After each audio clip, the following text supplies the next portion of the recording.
Alors bonsoir, bienvenue à la séance ordinaire du 20 août 2024. Alors je vais vous demander de se lever pour un moment de réflexion. Puis j'appelle à votre attention, on a un décès ce mois-ci, Mme Angela Langlais, qui était l'épouse de M. Normand Côté. Pour ceux qui se demandent, parce qu'on avait deux Normand Côté, c'est Anne Côté, qui avait l'ancien résident.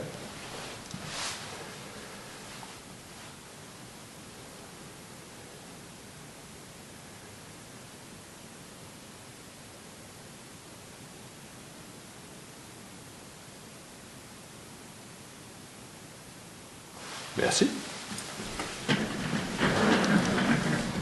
Alors, Mme Kerouac, avons-nous quorum ce soir?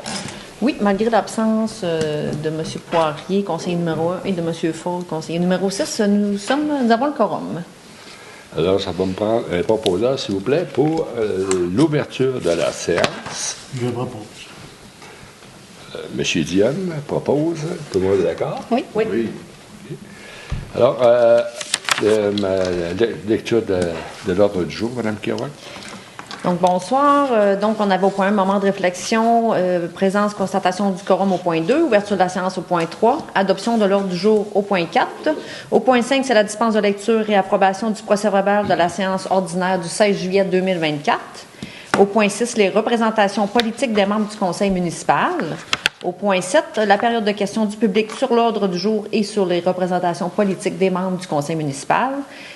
Section 8, conseil municipal, nous avons 8.1, la nomination d'un maire suppléant, et 8.2, une demande de révision de la loi sur la fiscalité municipale pour les taxes de la Sûreté du Québec.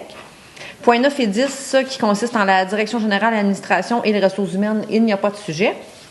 Finances et trésorerie au point 11, 11.1, approbation des comptes payés et à payer pour le mois de juillet 2024.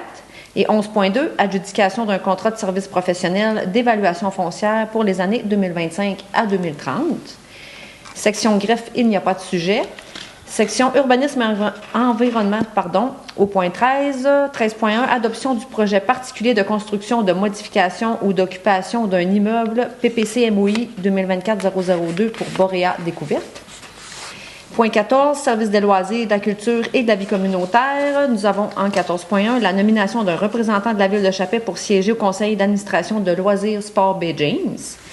Point 15, 16 et 17, qui est services techniques et travaux publics, le service des incendies et développement économique, il n'y a pas de sujet. Au point 18, le varia. Point 19, la période de questions du public. Au point 20, c'est les questions aux commentaires des membres du conseil municipal. Et 21, la levée de la séance. Merci. Un proposeur. Je propose. Madame Bello. Alors, comme vous pouvez voir, la séance va être assez courte. Alors, on va au point 4, adoption de l'ordre du jour, c'est fait. Au point 5, dispense de lecture et approbation du procès-verbal de la séance ordinaire du 16 juillet 2024. Madame Kerouac. Donc, les membres du conseil ont pris connaissance du procès-verbal de la séance du 16 juillet. Ils en ont pris connaissance et se déclarent satisfaits. Donc, il est proposé d'accepter la dispense de lecture et d'approuver le procès-verbal de la séance ordinaire du 18 juin 2024. Ah, il y a une erreur ici. 16 juillet. Ordinaire du 16 juillet 2024. Alors, ça me prend un proposeur. Propose. Madame Touza. Tout le monde est d'accord? Oui. Oui. Okay.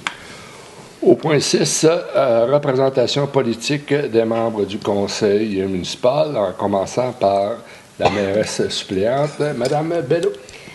Bonsoir à tous. Donc, de mon côté, un petit mois quand même assez tranquille. Donc, 3 rencontres de comité pour ville, village en santé, la participation à Chapais en fête et un plénier. Merci, Mme Bello. Monsieur Diane. Puis moi, c'est encore plus tranquille, il fait seulement qu'un plénier. Merci, M. Diane. M. Bouchard. Comme M. Diane, un seul plénier. Merci. Mme Touza. Même chose, un plénier. Alors, moi, j'ai trouvé que ça avait été tranquille, mais malgré que ça a bougé pas mal aussi. Alors, le 16, 23, 24 et 25 juillet, c'est des rencontres ARBJ. Le 18 de juillet, rencontre avec le ministre Jean Boulet. Le 22 et le 25, ça a été des rencontres avec le député Denis Lamotte. Le 24, rencontre avec Crébégie. Le 25, rencontre avec la fiscaliste, Mme Brigitte Alpin. C'est une dame qui a fait des études sur la fiscalité pour la région nord du Québec en ce qui concerne là, la lettre mandat quand on est allé au mois de juin cette année à Québec. Formation UMQ le 30. Le 5 août, rencontre avec Arsenal. C'est une firme conseil que nous avons rencontrée. Pardon. Le 8 août, rencontre avec le Mamache. Le 16, représentation politique à la Belle-Socubillon. Et puis, le 17, Chapet en fête. Et puis, un plénier. Au point 7, période de questions du public. Alors, nous n'avons pas de public ce soir. Au point 8, conseil municipal. Au point 8.1, nomination d'un maire suppléant. Madame Kerouac.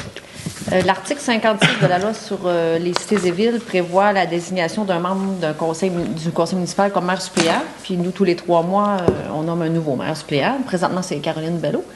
Le maire suppléant possède et exerce les pouvoirs du maire lorsque ce dernier est absent ou est empêché de remplir les devoirs de sa charge. Donc, il est proposé que M. Mario Dionne prenne le relais de Mme Bello comme maire suppléant pour les mois de septembre, octobre et novembre et qu'il soit autorisé à signer des effets bancaires en remplacement de Mme Bello. M. Dionne, vous êtes toujours d'accord? Oui, j'accepte.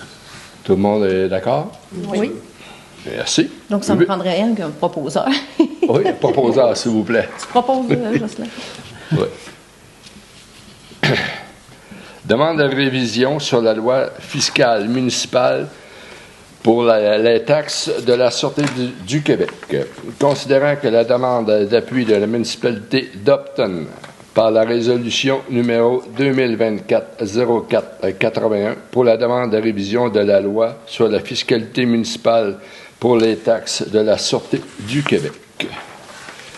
Considérant qu'en vertu de la loi de la fiscalité municipale, le gouvernement du Québec peut introduire des taxes sur les services de la Sûreté du Québec, considérant que les municipalités locales sont assujetties aux décisions gouvernementales concernant la fiscalité de la Sûreté du Québec, considérant que le taux de taxe de la Sûreté du Québec est actuellement déterminé de la manière unilatérale, sans consultation ni prise en compte des besoins et des capacités financières des municipalités. Considérant que les municipalités locales doivent débourser 50% des coûts pour les services de la Sûreté du Québec selon les règlements prévus à cet effet, considérant que le fardeau fiscal des municipalités ne cesse de s'accroître, considérant que les contribuables locaux subissent une pression fiscale croissante en raison de cette contribution élevée.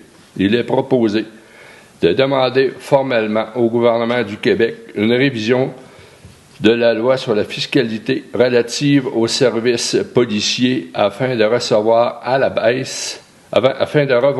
baisse la charge fiscale imposée aux municipalités pour le financement de la Sûreté du Québec et de transmettre la présente résolution aux instances suivantes à la ministre des Affaires municipales, Mme André Laforêt, au ministre du Travail responsable de la région nord du Québec, M. Jean Boulet, à la ministre de la Solidarité sociale et de l'Action communautaire, Mme Chantal Rouleau, au ministre de la Sécurité publique, M. François Bonnardel, au député de Lungava, M. Denis Lamotte, à l'Union des municipalités du Québec, au MRC et municipalités du Québec.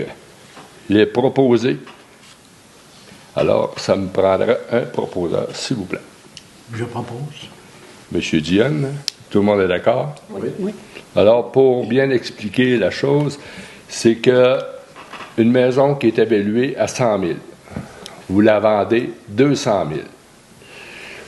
Alors, la Sûreté du Québec le gouvernement charge tout le monde le taux d'augmentation qu'il y a eu.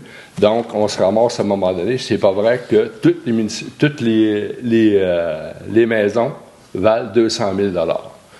Alors là-dessus, on trouve qu'il y a un abus. Alors, on demande au gouvernement d'aller, de ne pas charger tout de suite, mais d'aller seulement après le rôle d'évaluation qui est aux 3 ans. Alors, quand le rôle d'évaluation est fait, bien là, on a vraiment l'évaluation, on a la vraie évaluation. Donc, c'est ce qu'on demande au gouvernement. Donc, ils pourront charger selon la vraie évaluation et non une surévaluation. Merci. Alors, au point 9, direction générale et administration. Ressources humaines, on n'a pas de point. Ressources humaines, on n'a pas de point. Au point 11, finances et trésorerie. 11.1, approbation des comptes payés et à payer pour le mois de juillet 2024. Madame Kiroy. Donc, il est proposé que la liste des comptes payés concernant les transactions du mois de juillet et s'élevant à 498 088 $ et 31 sous soit acceptée telle que déposée et que le conseil municipal autorise le paiement des comptes à payer et apparaissant dans la liste du mois de juillet pour un montant de 329 156 et 31. On prend un proposeur. Je propose. Madame Bello. Tout le monde est d'accord? Oui. Merci. 11.2. Adjudication d'un contrat de service professionnel d'évaluation foncière pour les années 2025 à 2030. Considérant que la résolution 2404-076 autorisait la directrice générale à faire la publication d'un appel d'offres public pour des services professionnels en évaluation foncière pour les années 2025 à 2030, considérant que l'ouverture des soumissions a eu lieu le 24 juillet 2024 dernier à 15 heures, considérant qu'un seul soumissionnaire a déposé une offre, soit les évaluations Sinvimec BTF incorporées, considérant que le comité de sélection s'est réuni le 13 août pour l'analyse de la soumission, considérant que le soumissionnaire a obtenu le pointage intérimaire de 90 permettant d'ouvrir l'enveloppe de prix, il est proposé que, sur recommandation du comité de sélection, le conseil municipal octroie le contrat évaluation foncière pour la période 2025 à 2030, inclusivement à la firme Sinvimec BTF, évaluateur agréé pour un montant de 55 018 $ et 50 sous avant taxe pour les années 2025, incluant frais et transferts de données auprès du Centre de services scolaires de la baie James. Que l'augmentation annuelle soit égale à l'indice des prix à la consommation de la province de Québec, établi par Statistique Canada pour la dernière période de 12 mois de chaque année, se terminant en novembre conformément au devis. Que les frais relatifs à la présente soient puisés au budget d'opération à même le poste budgétaire 02 150 00 417. Ça me prendra un proposeur, s'il vous plaît. Je propose. Monsieur Bouchard, tout le monde est d'accord? Oui. Alors, au point 12, greffe, on n'a pas de point. Au point 13, urbanisme et environnement, 13.1, adaptation du projet particulier de construction, de modification ou d'octroi d'un immeuble PPC-MOI 2024-002, Boréa, découverte, Monsieur Bouchard. Oui, donc PPC, MOI, ce sont des mots c'est un acronyme qu'on a déjà entendu cette année. Il s'agit d'un projet particulier de construction, de modification ou d'occupation d'un immeuble. En fait, c'est lorsqu'on veut donner une vocation différente à un terrain, un emplacement qui est dans une zone soit résidentielle, commerciale ou industrielle. Dans ce cas-ci, on parle de l'entreprise Boréa Découverte qui, en janvier dernier, a soumis une demande à la ville de Chapais pour réaliser un projet particulier et implanter un économusée. Il y a plusieurs étapes à suivre dans le cas d'un PPC MOI, étant donné que c'est un projet à portée communautaire qui favorise le développement touristique, qui va profiter aux autres entreprises et aussi qui est porteur de bonnes pratiques environnementales. Le comité consultatif en urbanisme a fait une recommandation favorable au conseil municipal qui a adopté lors du 18 juin dernier le premier projet. Le second projet a été adopté le 16 juillet. Suite à ça, les personnes résidant ou habitant la zone visée par ou des zones contiguës qui touchent ce projet-là pouvaient se prononcer en faveur ou plutôt en défaveur du projet. La période de référendum se terminait le 7 août dernier et considérant qu'aucune personne habitant la zone visée n'a demandé la tenue d'un référendum, il est proposé et résolu d'adopter le projet de Boréa Découverte ayant pour objet l'installation d'un économusée au 142 rue de la Cogénération à Chapet en vertu du règlement 21-524 sur les projets particuliers de construction, de modification ou d'occupation d'un immeuble PPC MOI de la ville de Chapet. Un proposeur. Madame Touza, tout le monde est d'accord? Oui. Merci, M. Bouchard. Au point 14, service des loisirs, de la culture et de la vie communautaire. 14.1, nomination d'un représentant de la ville de Chapet pour siéger au conseil d'administration de loisirs sport Bay James. Madame Bello. Donc, comme il y a lieu, considérant qu'il y a lieu de nommer chaque 2 ans une personne de la ville de Chapet pour siéger au sein du conseil d'administration de loisirs sport Bay James et que Mme Sylvie Bédard représente la municipalité depuis déjà plusieurs années et qu'elle désire poursuivre son implication au sein de ce conseil d'administration, il est proposé que le conseil de ville de Chapet nomme Mme Bédard à titre de représentante pour la ville de Chapet au sein du conseil d'administration de loisirs sport Bay James pour un mandat de 2 ans.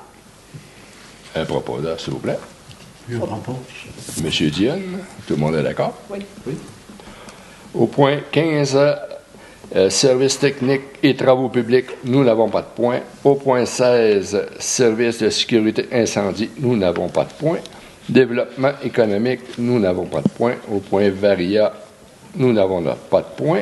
Au point 19, période de questions du public. Alors, on n'a pas de public. Au point 20, questions et commentaires des membres du conseil. Je vais commencer par Mme Bello. Donc, de mon côté, c'est la fête du travail qui approche à grands pas. Donc, j'aimerais demander à tout le monde là, la prudence sur les routes et de bien profiter de ce long week-end qui arrive début septembre. Merci, Mme Bello. Monsieur Dionne. Moi, j'aimerais féliciter tous ceux qui font du beau ménage sur leur terrain et que c'est propre. Ça donne pour-value à la ville, c'est mieux. Puis, je vous remercie tout le monde. Merci, M. Dionne. M. Bouchard. Alors, les vacances des jeunes tirent à leur fin. Les vacances des parents s'en viennent assez vite. Donc, la rentrée scolaire qui frappe à nos portes très bientôt. Je vais tout d'abord souhaiter une bonne rentrée à mes collègues enseignants le 26 août, soit lundi prochain, et à nos écoliers le 29 août. Les plus jeunes qui seront en rentrée progressive, mais sinon, pour les autres, on recommence assez rapidement. Par le fait même, soyez prudents sur les routes, s'il vous plaît. Il va y avoir plus de jeunes un petit peu dans les premiers jours et on sait qu'il y a plus de surveillance policière aussi. Donc, respectez les limites dans le corridor scolaire, s'il vous plaît. Merci, M. Bouchard. Mme Touza. Pour ma part, je tiens à remercier tous les citoyens qui se sont déplacés au spectacle d'humour qui a lieu le 27 juillet. Et je vous souhaite un bon mois. Merci, Mme Touza. Alors, moi, je vais revenir pour Chapet en fête. Alors, j'aimerais remercier encore le comité organisateur, tous les bénévoles. Un grand merci à nos commanditaires. Et puis, tant qu'à moi, c'était parfait. On a eu un très beau spectacle. Alors, je vous souhaite un très beau mois et au mois prochain. Merci. Proposeur pour la levée de la séance. Ah oui, un proposeur pour la levée de la séance. Je le propose. Merci, M. Bouchard.